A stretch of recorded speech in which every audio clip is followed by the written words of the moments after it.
मित्रों नमस्कार। मैं advocate Suvendu Jaipuriyar online legal advice इस चैनल पर पुनः एक बार आपका स्वागत करता हूं। मित्रों, मैंने पिछले दिनों रेरा पर एक वीडियो अपलोड किया था जिसमें मैंने आप लोगों को बतलाया था कि यदि कोई भी बिल्डर एग्रीमेंट के शर्तों को नहीं मानता है और आपको बिल्डिंग हैंडओवर नहीं करता है या फिर स्पेसिफिकेशन के अनुसार जो नक्शा में जो स्पेसिफिकेशन दिया गया है उसके अनुसार आपको फ्लैट नहीं देता है, तब आप रेरा में केस कर सकते हैं। यह मैंने आप लोगों को बताया था। अब इससे संबंधित एक प्रश्न झारखंड के ही झारखंड के रामगढ़ जिले के विवेक अग्रवाल नामक एक वकील ने एक प्रश्न पूछा है जिसमें उन्होंने कहा है कि अपील फाइल करने की प्रक्रिया क्या है, किस ढंग से केस किया जाता है और किस ढंग से अपील फाइल की जाती है। ठीक है, उन्होंने यह प्रश्न किया है। तो मित्रों, मैं बहुत विस्तृत से इसकी जानकारी आप सबों को देना चाहता हूं और तो मैं चाहता हूं कि आप लोग इसका फ़ायदा उठाएं।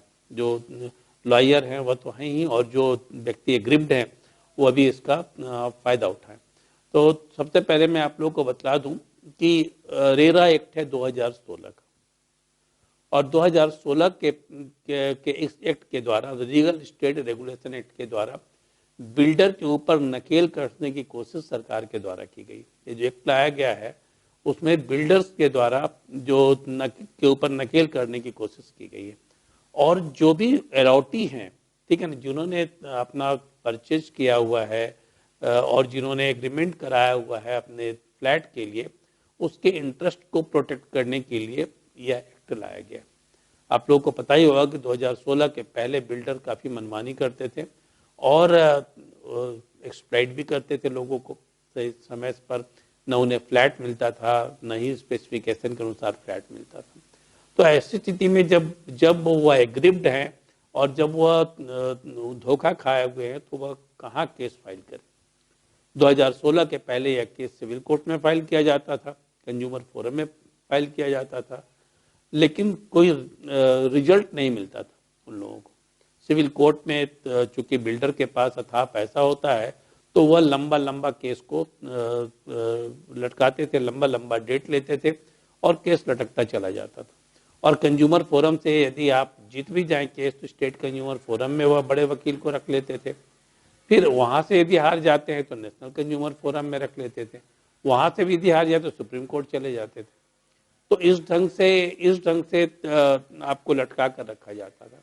लेकिन 2016 के बाद जब रेरा का एक्ट लाया गया तो उसके बाद स्थिति में काफ़ी बदलाव आया है, और इस एक्ट के द्वारा रेरा अपील अथॉरिटी का गठन किया गया है। ठीक है, रेरा अथॉरिटी जहाँ पर बिल्डर को कोई भी नक्शा पास कराने के बाद तो वहाँ पर से परमिशन लेना होता है और सैंक्शन लेना होता है, और तभी वह आगे काम को स्टार्ट कर सकता है। इसके साथ ही साथ काम को ख़त्म करने के बाद उसे वहाँ से कंप्लीशन सर्टिफिकेट भी लेना होता है। ठीक है, और कंप्लीशन सर्टिफिकेट लेने के बाद ही वह आपको जो है हैंड ओवर कर सकता है और ऑक्यूपेंसी सर्टिफिकेट इशू कर सकता है। ठीक है, तो ये सारी चीज़ें उसमें लाई गई हैं और बहुत सारे प्रावधान किए गए हैं कि यदि बिल्डर ऐसा नहीं करता है तब ऐसी स्थिति में उसके ऊपर क्या पेनाल्टी हो सकती है। यदि रेरा के ऑर्डर को नहीं मानता है तब ऐसी स्थिति में उसे क्या सजा हो सकती है। ये सारी चीज़ों का प्रावधान किया गया है। इन सारी चीज़ों पर भी मैं चर्चा करूंगा, लेकिन सबसे पहले मैं जो रामगढ़ के वकील हैं विवेक अग्रवाल, उनके प्रश्न का जवाब दे दूं, और उसके बाद आप उसके साथ साथ आप लोग सभी को उसका जवाब मिल जाएगा कि कैसे आप कहाँ पर केस फाइल कर सकते हैं, कहाँ अपील कर सकते हैं, उसका क्या प्रावधान है।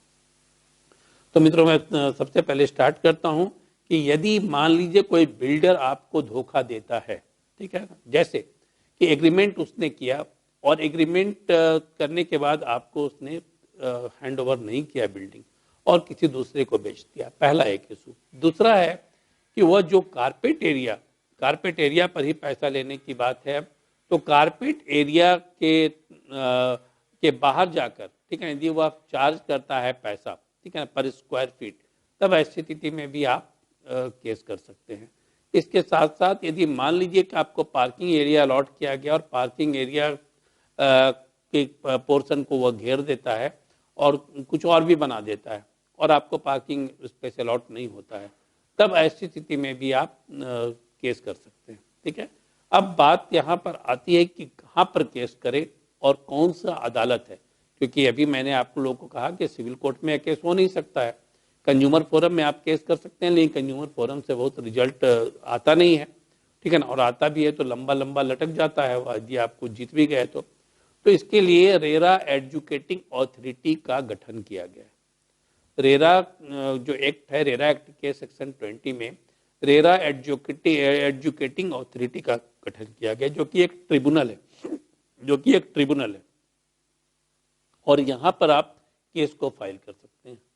और केस फाइल करने की प्रक्रिया बहुत ही सरल है, कोई भी व्यक्ति खुद भी जाकर केस को फाइल कर सकता है। मेक इट ए पॉइंट, कोई भी व्यक्ति खुद भी जाकर केस को फाइल कर सकता है, लेकिन मैं आप लोगों को खुद सलाह नहीं दूंगा सलाह कि खुद जाकर फाइल कर लीजिए, क्योंकि इसमें बहुत सारे जजमेंट्स हैं और बहुत सारी टेक्निकलिटी भी है। तो इसीलिए कोई भी वकील का सहारा जरूर ले और वकील का सहारा लेकर ही आप केस को फाइल करें, जिससे कि वहाँ पर जजमेंट को भी साइड किया जा सके और जो सारे सेक्शंस हैं उसका सही से इंटरप्रिटेशन किया जा सके। तो चूंकि यह मामला भी झारखंड का है, तो मैं आपको बतला दूं कि झारखंड की राजधानी रांची में रेरा एजुकेटिंग अथॉरिटी है। ठीक है ना, मैं खुद ही बहुत सारा केस रेरा का लड़ रहा हूं और मैंने काफ़ी सारे एलओटी को उनका हक भी दिलाया हुआ है। तो रेरा एजुकेटिंग अथॉरिटी है, आप वहाँ पर जाकर केस को फाइल कर सकते हैं। आप अपने जो विवेक अग्रवाल जी है, आपको बता दूं कि आप रामगढ़ में हैं, आप केस को ले लीजिए और लाकर यहाँ पर रेरा एजुकेटिंग अथॉरिटी में आप इसको फाइल कर दीजिए। अब यह बहुत ही ज़्यादा समय लगता नहीं है, इसमें छोटे छोटे डेट पड़ते हैं और जल्दी से जल्दी इसका निपटारा भी होता है और बहुत ही इफेक्टिव निपटारा होता है। ठीक है ना, और अभी चूंकि कम रेरा अपीलेट अथॉरिटी, अब रेरा अथॉरिटी बिल्कुल नहीं है अभी, इसलिए केस भी कम है, इसलिए जल्दी जल्दी केस का निपटारा हो भी रहा है। तो आप आराम से रांची में आकर रेरा एजुकेटिंग अथॉरिटी में केस को फाइल कर सकते हैं। अब दूसरा प्रश्न उनका है कि यदि मान लीजिए कि रेरा अथॉरिटी में कहीं पर फाइल किया गया तो इसमें अपील का प्रावधान क्या है। ठीक है ना, उसमें अपील का प्रावधान क्या है।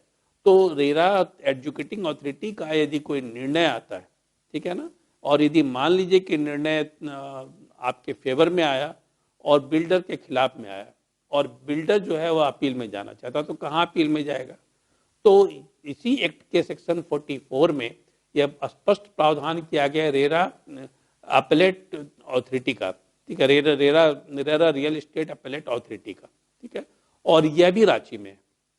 यहाँ पर यदि आप मान लीजिए कि वह जाता है तो आप एक चीज और भी प्रावधान जान लें कि जैसे मान लीजिए कि आपने 1 करोड़ का फ्लैट बुक किया और 1 करोड़ के फ्लैट को ध्यान में रखकर ही आपका आदेश हुआ है रेरा एजुकेटिंग अथॉरिटी से, तो रेरा अपीलेट अथॉरिटी में जो बिल्डर जाता है सेक्शन 44 में, उसके पहले उसे 30% पैसा जमा करना होता है। यदि विवेक जी आप बिल्डर की तरफ से अपील करना चाहते हैं तो 30% पैसा आपको जमा करना होगा, तब वहाँ पर अपील आपकी एडमिट होगी। तो यहाँ पर झारखंड के रांची में अपीलेट अथॉरिटी भी है। ठीक है, वहाँ पर आप 60 दिनों के अंदर, आपको जब ऑर्डर पास होता है तो उसके 60 दिनों के अंदर आपको वहाँ पर अपील करना पड़ता है। ऐसे तो कोर्ट पर से कंडोन भी कराया जा सकता है। मान लीजिए कुछ वैसी इमरजेंसी हो, कुछ वैसी घटना घट गई हो जिसके कारण आप समय पर नहीं फाइल कर सके हैं, तो अब 60 दिनों के अंदर यदि आपने फाइल नहीं किया है तो आपको 15 दिनों का और समय मिल जाता है। ठीक है ना, यह यदि कोर्ट ये कन्विंस हो जाता है, यदि ट्रिब्यूनल अपीलेट ट्रिब्यूनल कन्विंस हो जाता है कि जेन्युइन रीजन है, तब आपको वो समय दे देता है। अब अपीलेट ट्रिब्यूनल में भी केस जल्दी जल्दी निपटारा होता है। ठीक है, तो अभी झारखंड अपीलेट ट्रिब्यूनल में बहुत कम केस ही फाइल हुए हैं, तो ऐसी स्थिति में यदि कोई भी केस है तो उसका जल्दी आप फैसला करवा सकते हैं। अब उनका एक और प्रश्न इसमें रहा है कि यदि मान लीजिए कि अपीलेट ट्रिब्यूनल में भी हम केस हार गए, ठीक है ना, बिल्डर के तरफ से यदि वह बिल्डर केस हार जाता है या फिर एलओटी ही केस हार जाता है, तब ऐसी स्थिति में कहाँ जा सकते हैं। तब ऐसी स्थिति में section 58 of the RERA act में यह प्रोविजन किया गया है रेरा एक्ट के सेक्शन 58 में प्रोविजन किया गया है कि आप हाई कोर्ट में अपील कर सकते हैं। ठीक है, रेरा अपीलेट अथॉरिटी के ऑर्डर के खिलाफ में आप झारखंड हाई कोर्ट में, झारखंड का चूंकि मामला है तो झारखंड हाई कोर्ट में आप अपील कर सकते हैं। ठीक है, और वहां से भी यदि मान लीजिए कि कोई केस हार जाता है व्यक्ति, तो वो सुप्रीम कोर्ट में अपील कर सकता है। ठीक है, और मैं आपको ये भी बता दूं कि सुप्रीम कोर्ट में बहुत ही अच्छे अच्छे जजमेंट अभी आ रहे हैं रेरा को लेकर, कि आप उस जजमेंट को भी पढ़िए तो आपको बहुत सारी चीजें पता चलेगी। तो मैं जो अलॉटी हैं उनको बता दूं कि उनके सामने बहुत सारी रेमेडी है। ठीक है ना, बहुत सारी रेमेडी दी हुई है। ठीक है, जहां पर वह बिल्डर की जो मनमानी है उसके खिलाफ में वह जा सकते हैं। और इसके साथ ही साथ मैं आपको एक बात और भी बतला दूं कि यदि आप इसमें फाइल करते हैं रेरा में, तो साथ ही साथ कंज्यूमर फोरम में भी कंपनसेशन का भी डिमांड कर सकते हैं। सुप्रीम कोर्ट का बहुत ही स्पष्ट एक जजमेंट है जिसमें उसने कहा है कि आप यदि एग्रीव्ड पर्सन है, यदि आप सताए हुए हैं बिल्डर के, तो आप रेरा में तो जा ही रहे हैं, रेरा के अलावा भी आप जहां पर जाना चाहते हैं, जैसे मान लीजिए कंज्यूमर फोरम में जाना चाहते हैं, तो आप जाइए, आपको कोई रोक नहीं सकता है। और कंपनसेशन का भी प्रोविजन है। ऐसे तो रेरा के सेक्शन 18 में कंपनसेशन का भी प्रोविजन किया गया है। यदि बिल्डर आपको समय पर फ्लैट नहीं दे रहा है और आपको आपके साथ टाल मटोल कर रहा है और बाद में ऑर्डर आपका रेरा के द्वारा होता है, तो रेरा में यदि आप अपील करते हैं सेक्शन 18 में, उसी जो प्लेंट में ही कि हमको कंपनसेशन भी दिया जाए क्योंकि मुझे इतना लॉस हो रहा है, मैंने बैंक से लोन लिया हुआ है, तो सेक्शन 18 में कंपनसेशन भी आपको मिल सकता है। तो ये सारे प्रोविजंस किए गए हैं। और एक बात मैं आपको और भी बतला दूं कि रेरा का यदि ऑर्डर कोई आता है और रेरा के ऑर्डर को मानने से इनकार करता है बिल्डर, तब ऐसी स्थिति में उसमें section 59 of the RERA act में सजा का भी प्रावधान किया गया है। उसमें उसे 3 साल तक सजा भी हो सकती है। ठीक है ना, उससे उसे 3 साल तक सजा भी हो सकती है। तो एक बहुत ही मजबूत कानून है और यह स्ट्रीमलाइन करने की कोशिश की गई है बिल्डर्स के क्रियाकलाप को और एलॉटी के इंटरेस्ट को, एलॉटी के हित को ध्यान में रखते हुए एक्ट को पास किया गया है। तो उम्मीद करता हूं विवेक अग्रवाल जी कि आपने जो प्रश्न पूछा है उस प्रश्न का जवाब आपको मिल गया होगा और जो भी व्यूअर्स हमारे हैं उनको भी इसका फायदा मिलेगा और आप लोग फायदा लीजिए और साथ ही साथ अपने अधिकारों के प्रति भी सजग रहिए। मैं उम्मीद करता हूं कि ये वीडियो आपको अच्छा लगा होगा। यदि अच्छा लगा है वीडियो तो आप इसे शेयर करें और ज़्यादा से ज़्यादा लोगों को इसे शेयर करें जिससे कि लोगों को फायदा हो सके और उनमें जागरूकता आ सके। ठीक है, और साथ ही साथ मैं आपसे रिक्वेस्ट करूंगा कि अभी तक आपने यदि इस चैनल को सब्सक्राइब नहीं किया है तो चैनल को सब्सक्राइब भी करें। धन्यवाद।